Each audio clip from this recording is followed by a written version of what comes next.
Well, hello, everybody. Welcome back to another episode of Worldviews. Today, we are joined by Tom TJump, a philosopher and debater known for his calm, Socratic style and thought-provoking conversations on atheism, theology, science, morality. Through his YouTube channel, he's built a space where both everyday people and leading scholars can wrestle with life's biggest questions. Tom, thanks for coming on Worldviews. Yeah, thanks for having me. Appreciate it. You put a lot more thought into my intro than I ever have, that's for sure. we try our best here. First, Tom, can you just tell us what your upbringing was like? Did you grow up in a religious home, a non-religious home? How was that for you? Yeah, I was brought up in a. Actually, just want to check. Like, my sound is really low on the feed thingy. Can you hear me all right? And is it going to Yeah, come I through hear the? you. Yeah, I hear you pretty fine, actually. So yeah, in the recording, it's not going to like. I don't know if it's going to be fine or not. But just wanted to let you know. Yeah, you sound good on my end. I think you should be good. All right. Yeah. So my upbringing, I was brought up Christian. Went to Catholic school, Catholic high school. Actually, the school I went to recently, there was a shooting there last week, the Annunciation in Minnesota. Oh, how's your school, huh? Yeah, that was the grade school I went to. But yeah, so I was brought up Christian, lost my faith in high schoolish, was a atheist ever since. What was the? I imagine it was a series of moments that led you to deconstructing. Um, Major depression for most of my life. None of my prayers were ever answered, and then contradictions in the Bible after starting to study it were the main causes. Did so? I imagine then, did people try to? I guess your like peer group at that time. Did they try to convince you to come back? Didn't really have a peer group. It's pretty isolated for most of my life. Didn't really have friends or family or anything. Okay, so there was no one to say like, "Hey, you should look into these." I guess arguments and whatnot. Yeah, not until I started my YouTube channel and started debating professors. Was there anybody who was trying to present arguments? Okay, let's talk about that because your YouTube channel I saw it says 2 years old. Like your videos are 2 years old. That can't be true. I thought you've been doing this for a long time. Yeah, I got demonetized by YouTube for reused content or something, and so I had to delete all of my videos and reapply to get undemonetized. And then now I've been uploading the videos again um, every day, essentially. Okay, what? So when did you first start YouTube? Like when was that? Probably about 10 years ago, I guess. Mm, Don't And really have what? it memorized. Sure. And what caused you to start your YouTube channel? It was a way for me to practice talking to people when in a space where I was comfortable. I was extremely antisocial for pretty much my entire life. And I used YouTube as a way to learn social skills and overcome the social anxiety by talking to people that about philosophy and God and stuff, which was much easier for me to relate to than small talk. I see. So your debate experience came from just conversations, then into debate. You didn't actually have any type of debate training going into this. Maybe there were some classes in school or something, but nothing I really took seriously. Okay. What has been like, I guess what it could be philosophical or other. What was like the biggest shift you've had in your beliefs over the years? Hmm. Um, I don't know. Kind of depends. Like converting from Christianity to atheism, I guess, might be a big one. But I guess it'd probably be more likely to say going from like suicidal major depression to not severely depressed would probably be the biggest transition, maybe. Alright. Since you have so much experience debating, wrestling with all these arguments for God, arguments against God, all that, is there a specific argument for theism you actually find challenging? Or do you just think they're all equally false, I Um, guess you could say? Well, I definitely think they're all false, but there are different layers of argumentation that have a lot of intellectual things you have to work through to be able to address them. So, like Thomism, arguments from Rob Koons is very, very intelligent. And so, processing through the arguments and trying to fit them into a paradigm that explains why they don't work is much more difficult for arguments that have that level of intellectual depth as opposed to like precept or something that is pretty simplistic by comparison. Yeah. Have you had a conversation with Rob Koons before? Two, yeah. How was that? The first one I didn't do as well because I wasn't as prepared, but the second one I think I did significantly better. So this was just like this wasn't a debate though. This is just a dialogue. Um, Mostly the same thing though. There we were debating Thomism and whether there's evidence for God, but it was an open conversation. Okay. So I guess which argument do you think is I'm trying to phrase this in a way that's not like stupid. Like which argument do you think is the greatest despite the fact that you still find it incorrect? Um,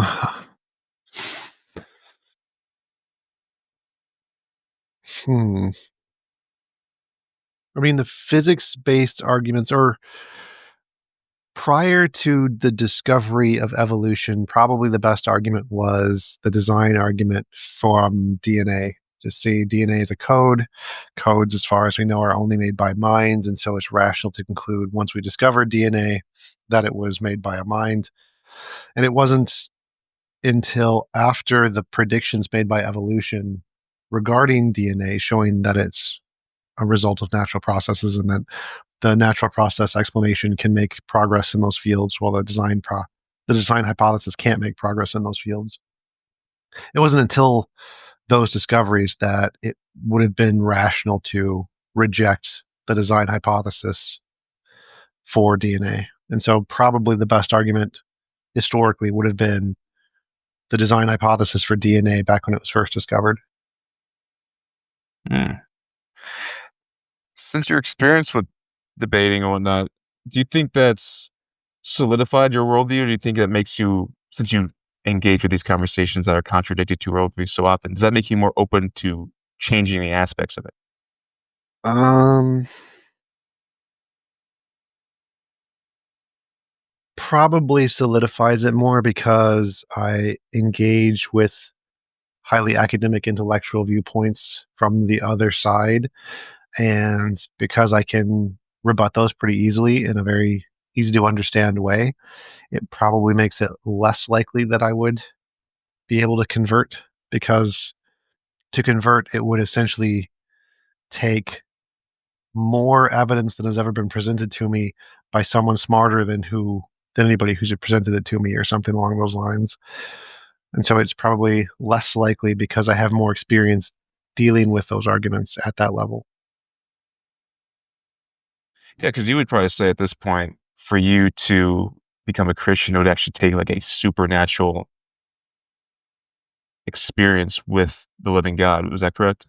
No, I'd just say it takes novel testable predictions, the same thing as anything in science. You just have a hypothesis, predict things about the future that no one else predicts yet, confirm them with repeatable experimental evidence. That would be what it would take to convince me a God did exist, but then to convince me to actually worship the God, that probably would be impossible in the case of the Abrahamic gods because of the whole drowning babies, mass murdering, dictator kind of things. So even if I granted he existed, I probably wouldn't worship him. What do you think your ideal God would be? A morally perfect God would be a God who created a world where it was impossible to force anyone to do anything they didn't consent to doing. That's the only world a morally perfect being could create. What do you think the other side gets most incorrect about your positions? Um, Depends on the person, I guess, more than the Have you side. has there been a, I guess, a most common misconception about your side that you found throughout your Well, time debating and interacting with Christians and theists? well, again, it's like it depends on the type of person. So if you're a precept, you have this innate bias that knowledge is impossible without God. And so the first thing they get wrong is that you can't have knowledge without God. That's just obviously wrong. And so that's where their most common misconception is even that after I demonstrate to them you can have knowledge with no presuppositions whatsoever. They can't comprehend it because it just destroys their worldview.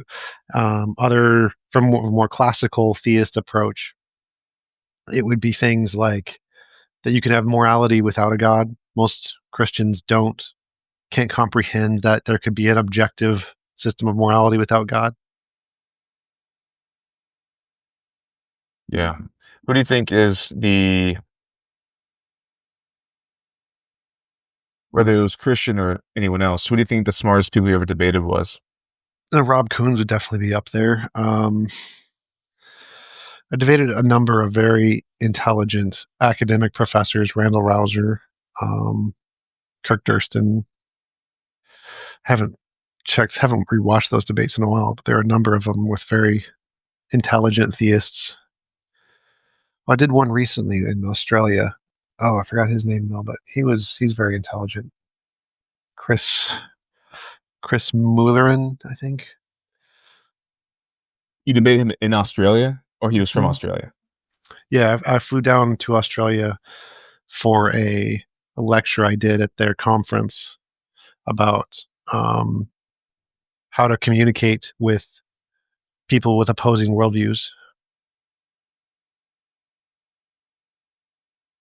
Okay, because I'm curious because you do lectures, you do debates, all this stuff, and we talked a little bit about it, but I don't know.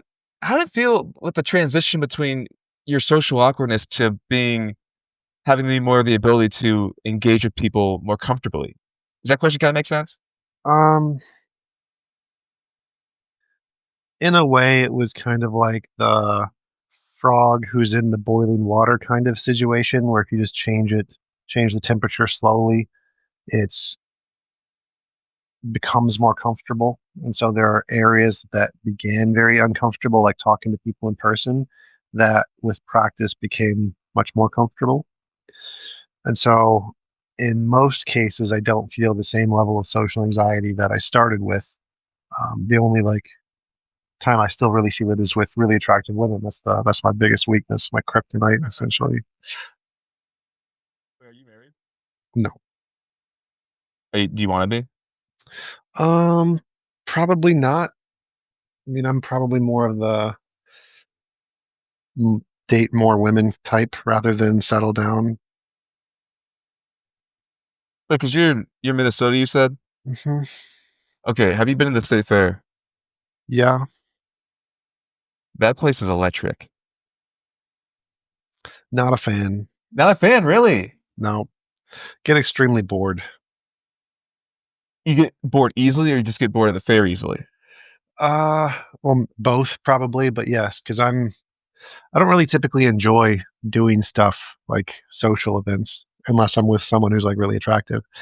But so just going to the fair and just going on rides or trying food is I'd rather be doing that in a place that didn't cost as much money or be as crowded or at least be with someone like on a date and then it'll be fun. But just going alone would be boring. Well, how do you usually spend your time? Sounds like you prefer Working. to do stuff indoors, working. Um, yeah, I can't really be doing what I'd actually like to be doing, so I do productive things. If like, what's your ideal? I guess if money wasn't an option. I mean, if you had all the money you wanted, what job would you do? What job? I don't know. I would maybe own an art studio, own a fashion studio, own a coffee shop, places where I could easily meet women. That would be what I would do. It sounds like your big driver right now is a lot of dating so stuff. Always That's fair to has say. been. It's because of my autism. My special interest has always been attractive women. That's the only time I'm genuinely having fun. It's when I'm with women. So yeah, it's always been that way. Everything I've done my entire life has been centered around that pretty much. Do you debate them on dates? I have. Didn't go well. Wait, what was it about? Well, I went on a date like 2 weeks ago with a Christian, and we were talking about the Bible and why I deconverted. And I told her about 2 Kings 2:24. Powerful statement. It's the one where God sent the mother bears to maul the guys for making fun of the bald guy. And what you say to that? She said she hasn't heard of that one. I don't think she read the Bible cover to cover. So you're open to dating Christians, it sounds like. Sure, Interesting. I as long as they're cute I enough, send them my way. oh, I forgot. That's a driver here. Who do you think, oh, actually, speaking of debates, do you think I mean, I guess in your experience, did you find it common that debates have actually changed people's minds? Or do you think that would be contingent on, I guess, the exposure and the performance of the debate itself? Or the Debates debaters, I mean. debates change usually about a single digit percentage of people's minds. So usually like 2 to 4% of people's minds, which is from the perspective of like a political candidate, that's a huge amount. So it's significant the amount of people's minds who are changed by debates, but it's still only a small percentage of the number of people who actually engage with the debate. Do you expect yourself to be some of that debates for, like, the rest of your life in, like, a professional context? As long as they pay me. So you charge a fee every time you debate? Well, I charge a fee and I get paid ad revenue and donations, super chats. Oh, I see. Do you have a dream debate opponent? Whoever gets me the most views, so probably Donald Trump. Do you have I guess, a more realistic dream debate opponent? Um, I don't know. Maybe William Lane Craig.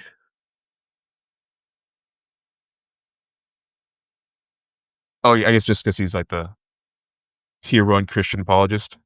Yeah, he's very famous and very intelligent, and so debating him and presenting strong arguments against his case would be very beneficial for my YouTube channel. Okay, here's a scenario. Let's say tomorrow God appears to you, and so you know he exists. What part of your life do you think would change first? None of it. I would like if I None of was it. we were talking, I'd be like, so the whole drowning babies thing. I'm not really for that. I can't really worship you on moral grounds because you mass murdered a whole bunch of people. But the answer would change if it wasn't the Abrahamic God? Like, let's say it's Um, the God you described earlier. well, if it was the God I described earlier, he would have created the best of all possible worlds, which isn't this one. This is not. We're not in the best of all possible worlds. So there'd be a contradiction in the fact that there's a God before me, but he didn't actually create the best of all possible worlds. Therefore, he can't be a morally perfect God. Um, so the one hypothetical possibility would be like if God created the best of all possible worlds and all humans on Earth decided to give up their rights to a perfect world to experience suffering or whatever. And then the God was like, "No, you chose this, and you wanted to wipe your memory or something." I'd be like, "Okay, send me back. Snap my fingers. Give me back to the world I really want to be in." Okay, the best of the possible worlds thing, does the best of the possible worlds does that world have flaws? I don't. Depends how you define a flaw. The best of all possible worlds, as just a minimum definition, is simply a world where it's impossible to force anyone to do anything they don't consent to doing. They can still do anything that they consent to. So, like, if they consent to suffer, or they consent to starve, or they consent to age, they can experience all of those things if they want to. Um, so, the only rule in the world is that you can't be forced to do anything you don't consent to doing.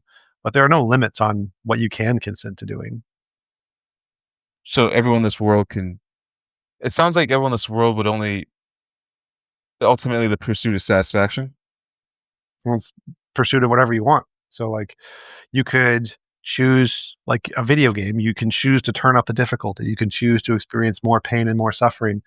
And most likely people would do that. So it wouldn't be just desire satisfaction. It would be the pursuit of different kinds of experiences, just like playing all the kinds of video games you can or all the different kinds of worlds. That reminds me of the, what's that, the mouse utopia experiment? Have you heard of that? Yes, The but whole thing where the oh, go ahead. reason that didn't work was because they were all trapped in a small box with everyone else. And the best of all possible world, everyone gets their own universe and they can redesign it however they want. So it wouldn't be like the mouse utopia because you wouldn't all be trapped in a small box with everyone else. I think the Islamic heaven is structured that way. No, like the ownership of the planet essentially is of the male head of the family and your property of that person essentially, which wouldn't at all be comparable because every individual consciousness would get its own universe. No consciousness would be subject to any other consciousness. So not quite, no. And there's no limit on virgins. You can have as many virgins as you want as long as they're AI and not conscious.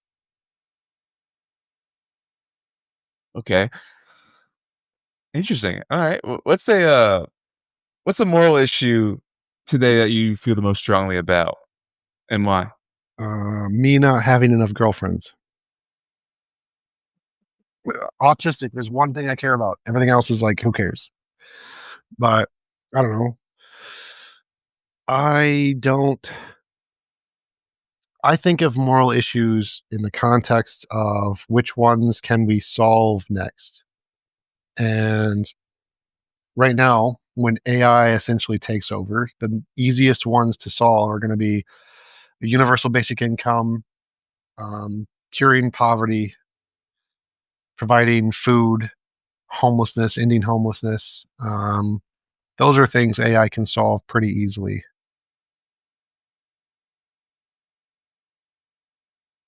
Does do you worry about AI?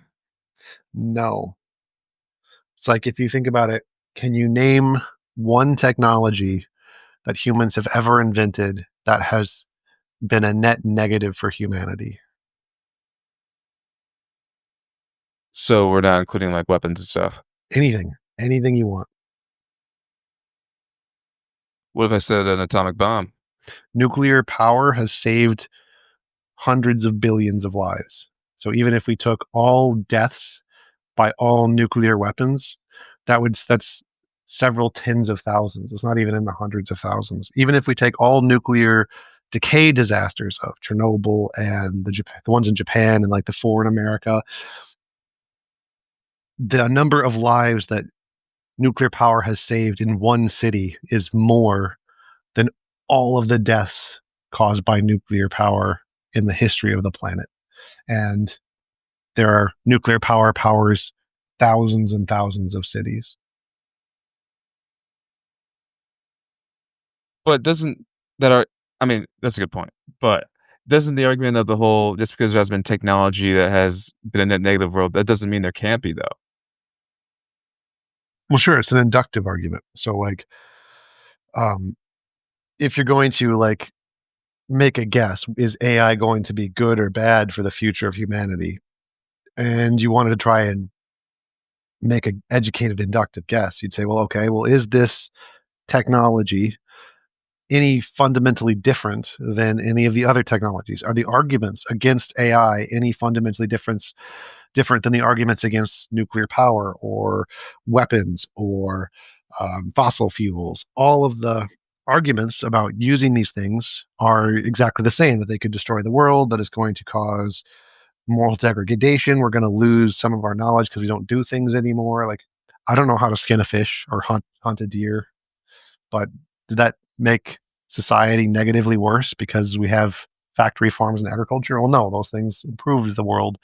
And so even if we lose all of these skills, like programming, if we just lose the ability to program, it won't matter because there's going to be new ways to program that are simpler, like the drag and drop types of programming. And so every skill that we lose is just going to be like all of the other skills that humanity has lost over the decades, like learning how to hunt and skin animals or how to identify which mushroom won't kill you in the forest. And there are going to be people who are going to choose to do those things because they're hobbies, just like any skill, but they're not going to be necessary. And so, based off of the past history of human development and technology, it seems more likely that AI will be a net good, just like every other technology. Do you think it would be a net good or end up being a net good if society came up with technology that would give us the ability to live forever? Yeah.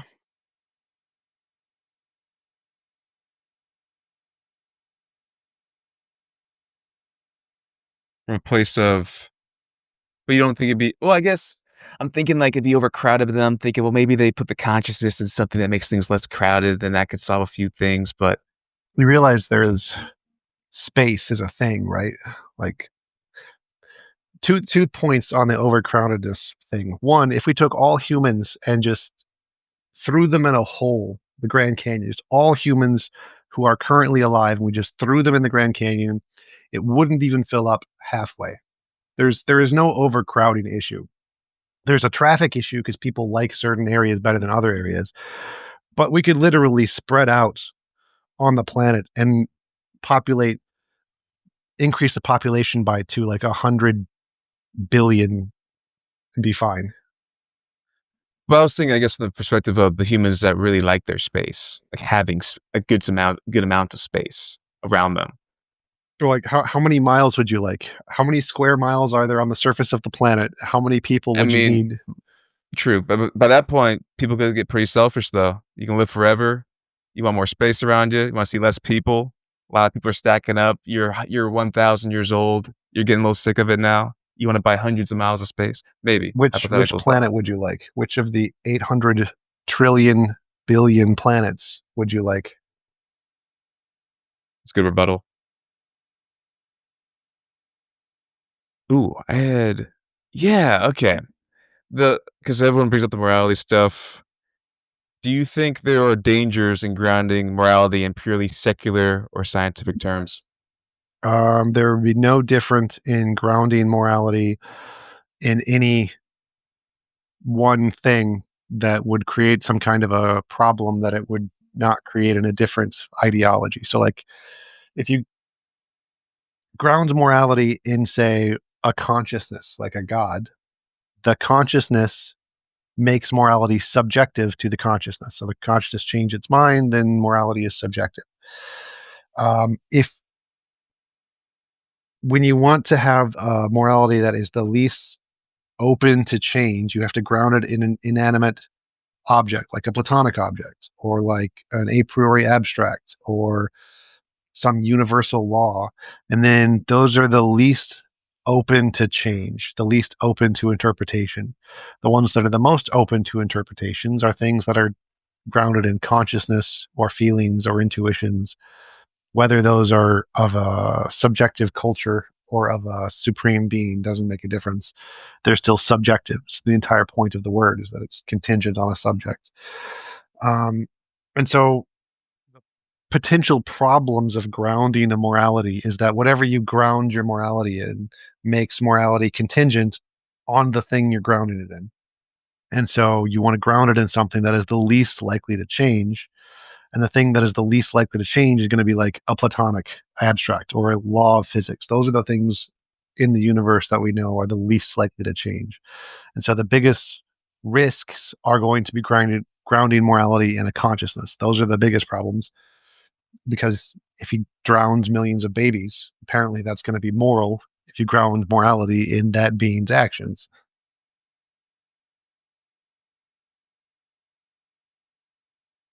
How much do you read? I used to read a lot. Now I don't really. I used to, when So I do would you invite on a professor, they'd send me their book and be like, "Hey, can you read my book?" I'm like, "All right, I'll read your book and get a signed copy." why'd you stop reading as much? Reading does not help me get a girlfriend. Back to that. Always come All back to day. that. All day, every day. I assume women like men who read, though, at times. I guess it shows a man has some kind of extra hobby at least. Yeah. There but you can just have any extra hobby, and it doesn't need to be reading. Reading takes a lot of time. Like, the only thing that'd be worth reading would be, like, Six of Crows, popular chick flick teen drama things, romance novels, then it's interesting. Reading physics textbooks is not really a sexy hobby. Well, wouldn't it be better than I guess girls would find it unattractive for a man to play video games? Possibly. I mean, it depends. Go to, like, an anime con, I think you're more likely to be able to meet women at an anime con than, like, a book fair. That's actually a pretty good point. Wait, do you play video games? I used to. Were you a I mean, PS2 guy? no. I had a N64, GameCube, 3, 4, 5. I think that was it. Dang. Dang. Okay. And looking ahead, what are the goals you wanna accomplish with your channel still? Would you like to take a guess?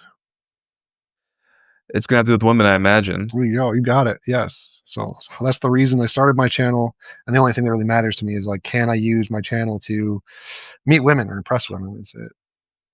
How impressed are women usually when you bring up the channel on dates? Um, Usually surprisingly a decent amount. They say I have like 32,000 subscribers, or we're like, oh, like that's a lot. Oh, that's a good point, because women are attracted to a man with status, and if it show them that you have 32,000 people that wanna see you every week, or however often you said to post it, I think you said every day, then that would show a man of status, so I assume that does work quite often. Yeah. Are there any goals outside of the women thing? Like, obviously, you want growth, but I'd imagine sure you want some, like, maybe some conferences you wanna speak at, would you wanna speak at, like, the Oxford Union or something like that? Victoria's Secret.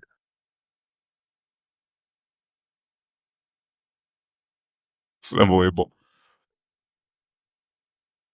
So then, if you weren't doing debates in philosophy, what do you think your life would look like? Um, well, mostly my other, because I have like 5 jobs. And so Yeah, if I wasn't doing debates, I'd just be doing other jobs, other ways to try to build status, build money, build security. but this is your So, favorite way of doing it though, right? uh, no, because my favorite ways to do it would be ways to meet women and make money. So definitely not. It's the least effort way to make money because I don't really have to do much. Just sit and talk about things that I know about. But yeah, I do bike delivery for Jimmy John's. That one's fun. Extra getting paid to exercise is nice. Chess coaching is also pretty easy, low effort. Stocks is pretty low effort. Do you have any oh, surely you have some stories from Jimmy John's from doing delivery. How long you been doing delivery for? 2, 3 years ish. Anything unique happen? Sure. Yeah, there was one time where an employee was pissed, and he got because he came in late, and I got his shift because he didn't show up, and he got really pissed at the manager. So he grabbed a chair and he threw it across the room. He grabbed a sandwich and threw it across the room. Oh, that was pretty funny. But he had some problems. He was not in a good space. His bike was like a little kid's BMX bike. Like, he did not have a stable life. What are your do you have, like, a top 3 Jimmy John sandwiches? I do an unwish, so like no bread, just the lettuce wrap, um, roast beef, turkey, fried onions, regular onions, Caesar sauce. You anti-bread? Anti-fat, calories. Got to do the protein, high protein, low carbs. Are you a big oh, because that gets you women. Yes, Nice. there you go. You're catching on. You're I'm getting it. catching You're getting it. on. You're I getting it. get it now. Yeah. Because I was about to ask you if you exercise a lot, but I imagine you do. Doing bike delivery is, yes, lots of exercise. I bike 20 miles a day for work every day. And then when I'm in a cutting stage, I'll do another 20 miles when I get home. How's that work when it's like Minnesota winters? Doesn't make a difference. Still do it. Doesn't make a difference. Yep. It's a bike all year round. So you must have an indoor bike then, or like a exercise bike. No, it's bike delivery. I mean, I could try bike delivery on an indoor bike, but I wouldn't get very far. I'm just amazed that you're able to bike when it's ice and snow on the ground in Minnesota. Yeah, you get studded tires. You get studded tires with metal studs in them. You can go over the ice pretty easily. Okay, well, have you ever had you probably haven't, but I gotta ask all our guests this question. Have you ever had a paranormal experience? Um, Depends what you mean. So, like, have I had an experience which could be labeled as a ghost? Sure. Have I actually met a ghost? No. I'm an atheist. Um, there were a lot of times where just really improbable things happened, like flipping a coin 15 times, getting heads every time. It's just like, it's weird. Like, doesn't really happen, but nothing like super fantastical. I can't really remember a lot of them because back when that time period, that was like 15, 20 years ago, and I took a bottle of sleeping pills when I was like 25, so I can't really remember a lot from behind back then. It's very fuzzy. Do you think aliens are real? Yes. Do you think they're from space, or do you think they're from a different dimension, or do you think they're Mexico? from the Earth? Mexico. Yeah, there's no different dimension aliens. That doesn't even make sense. Dimensions don't work that way. Dimensions are tiny, tiny things that are like too small for anything for like even particles to live in. But there's definitely a sufficient number of planets to harbor life. None of them have come to Earth, but they're definitely out there. You don't believe any have come to Earth? No. Why would aliens travel millions of years at the speed of light to come visit some monkeys? What would be the point? Like, they have So better you'd be things to awfully do. shocked if they ended up showing up all of a sudden.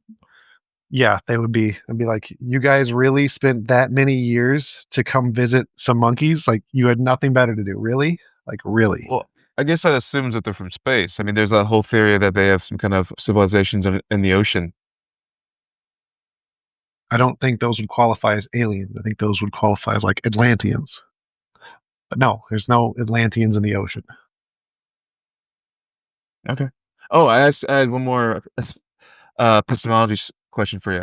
So you emphasize a lot in your channel the idea of epistemology. What do you think most people get wrong about how we know what we know? Um, Depends on the group. So, like, most theists think that they know things, especially arguments and evidence for God, on very good philosophical grounds. It's not, absolutely none of it. Historicity is absolutely atrocious when it comes to trying to justify anything in the Bible. Like, the first existing character in the Bible was David. Like, there's no other evidence for any of the other characters prior to David even existing. Um, Historically, archaeologically, none of it doesn't even exist. Like Moses, there's no evidence Moses existed. Tons of evidence he didn't exist. But so that would be one thing that theists typically get wrong. Atheists typically get wrong that most of their beliefs are grounded in strong scientific evidence, when really most of our beliefs are grounded in intuition, and you justify it with science after the fact. So those would be the two biggest things. Cool. Well, last question for you. We always ask people on our show. One question you would ask God if you knew he would answer right here and right now. What would you ask? Oh, lottery numbers? Non-financial questions What? and women. Um, All right, let's see how I can game this system. Um,